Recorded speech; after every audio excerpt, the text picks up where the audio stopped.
It's a great job. The challenge is great. The benefits are great. The stability is fantastic. It's really an experience that you can't really get it anywhere else. You really can't. Getting to do an exciting job, getting to see places, doing things, meeting people that you'd never think of meeting from across the country, various backgrounds. Can't beat it. Welcome to this special series of the EdUp Canada Podcast, Sea of Opportunities. In these short episodes, we're exploring two big questions. What do careers actually look like in the Royal Canadian Navy? And how has the Navy set up these men and women who serve our nation for success after leaving their career in the Navy? And to get these answers, we're joined by the crew members of the HMCS St. John's Halifax, who are going to talk about their own experiences and their own careers. And we're also going to talk to the men and women who serve these boats on shore to ensure they have all the support they need as they travel the world. It's like being on the ship while you're in your home. So without further delay, we bring you this special episode of the EdUp Canada Podcast, Sea of Opportunities. Welcome back to the Sea of Opportunities podcast, where we gather together sailors aboard the HMCS St. John's and try and describe some of the roles that these brave men and women are serving Canada in.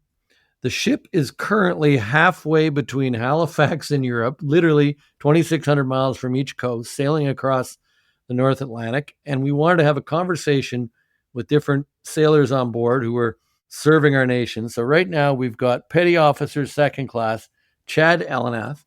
Why don't you give us a little bit of a background as to what your job is and your title, because most of our listeners will have no clue what the title even means. Sure thing. So I serve my position. I'm a Senior Watchkeeper in the Marine Engineering Systems Department. My job is to maintain the plant while we are sailing. So that includes our main engines, all of our domestic systems, as well as looking after damage control on board during any emergencies as well. Right, so we keep the ship moving and floating. At sea, I'll supervise a small team of about 5 people at all times. And then while alongside, I look after approximately 15 personnel for a specific section. I'm in charge of the domestic section on board. So I look after all of the fresh water and systems like that, all of our air conditioning on board in particular. But at sea, just looking after the engines and making sure we're always going in the right direction. Captain points it, you make sure it's working, right? That's right. I had the pleasure of having Captain Anderson on my other podcast, chatting about education and careers and opportunities. And we had a really fun conversation about the HMCS St. John's, the people on board. So I'm going to ask everybody we interview over the next little while here, do you have a second job on board? Because you went through about 7 things there, but what is there a second job too? So my secondary job really is personnel management, project management for me. It's making sure that everything gets repaired and tracking all of that. I'm also the duty watch coordinator now. I just took that over for the chief and for the petty officers and below. So just making sure that we always have people in the right positions daily. That's kind of my secondary duty. Whereas, my primary duty is obviously keeping the boat going. Well, when I was on board, it was interesting. We met a gentleman who I think was a weapons officer. And then the next day we were getting a demonstration of the firefighting capabilities. And it was the same person, which leads me to some of these questions that we're asking people. But you're a perfect guest for what we're trying to talk about today, because we're not just talking about career colleges and how people can train to go into the Navy, but there's also training while you're in the Navy where you can use your education benefits. But somebody could take a project management course for 6 months and then join the Navy and be a step ahead, wouldn't they? You're talking about serious projects. You're managing on board a ship. Absolutely. Prior to us leaving for this deployment, we've got very limited time. We've got to manage every single piece of equipment that has to come through, and we're coordinating with various shops ashore to make sure that we have all the proper parts, we have the personnel, everything ready to go, and we have very set deadlines of how to do it and how to balance it and work with other departments to get all of those projects really working together and flowing. I'm just reflecting on what you've told us about your job. No day is the same. No, every day is very much a different challenge. Different things happen. Some days it's very quiet, and other days there's 20 different jobs that come at you, and you have to sort out and prioritize and figure out how you're going to make it work. And there's a routine to making sure everything's working, because when you're in the middle of it, everything's got to work, right? It might be a smooth sail going on for a couple of days, but if things get going in the wrong direction in what you're doing, your guys are going to have a problem interacting with an enemy in one case, correct? Absolutely. Yeah. There's very much a flow to everything, the prioritization. And as soon as if things don't flow properly, it very quickly can compound. It can be hard to catch up sometimes. There's no routine, easy, unimportant job on board, is there? No, not really.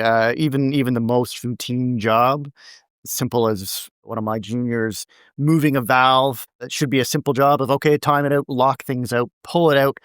Should only take you 15 minutes. Something's broken and didn't quite work the way we wanted it to. Some other emergency happened, and quickly that job suddenly becomes a couple hours or a day or longer.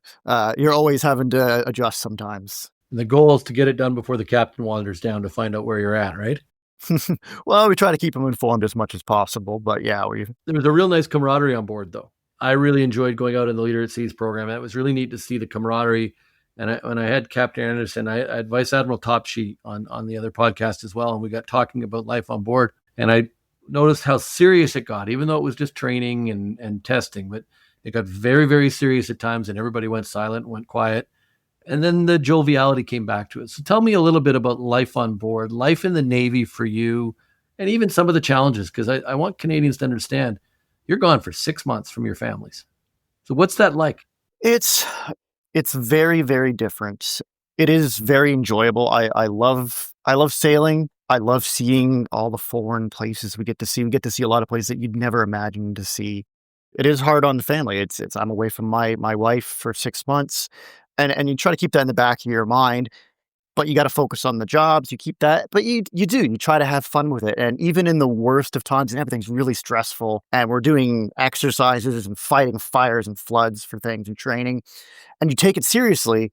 But then afterwards, you laugh about it and you joke about it. And this happened. It was kind of funny. And we just finished a program for sailing for the pre-deployment, and it is the highest I've ever seen morale-wise on this boat. I've been in for 15 years. I've seen morale come and go, up and down. And I do have to say that morale on this boat is the highest I've ever seen it. It's quite amazing. You're trying to keep it a little loose and have a little fun too. But there's two things I've noticed. One made me happy. One made me sad. When I was on board the ship, the soup every day. That made me happy every single day. What is that tradition?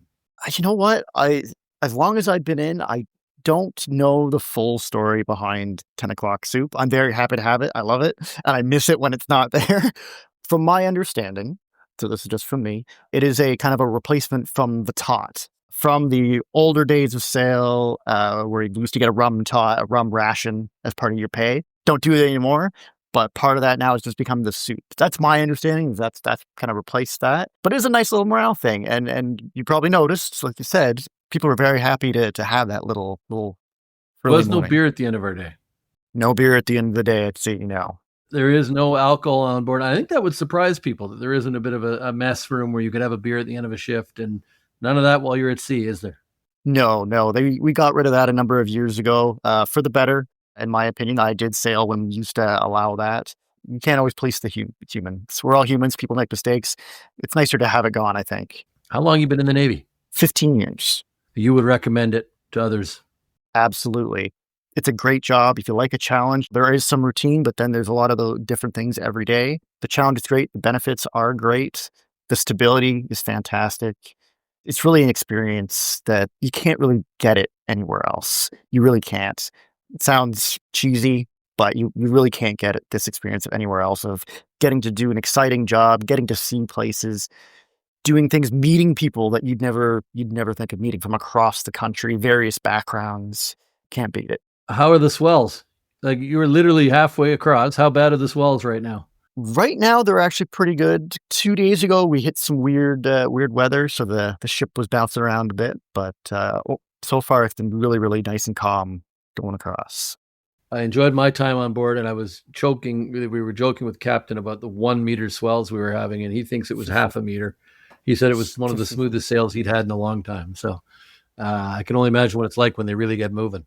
Oh, absolutely. Yeah. Sometimes when it really, really gets moving, and you'll know the ship gets very quiet.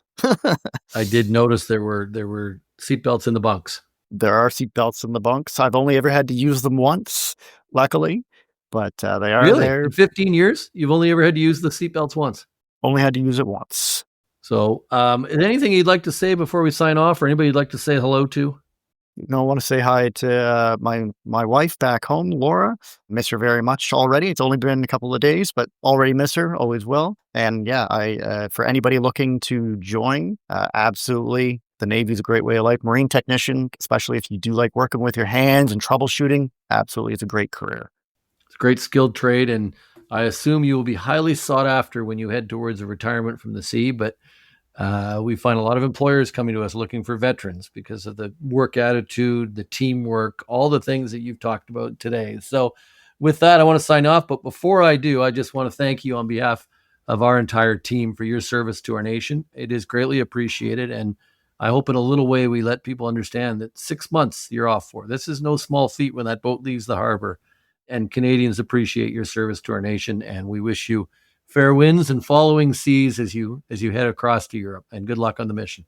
Well, thank you very, very much, Michael. Appreciate it. Thanks for listening to this special episode of the EdUp Canada Podcast, Sea of Opportunities. If you like this episode, I hope you leave a review for us as it helps more people to discover the show. If you're interested in a career in the Navy, you can click on the link in the show notes to learn all about the Naval Experience Program. Thanks for learning with us.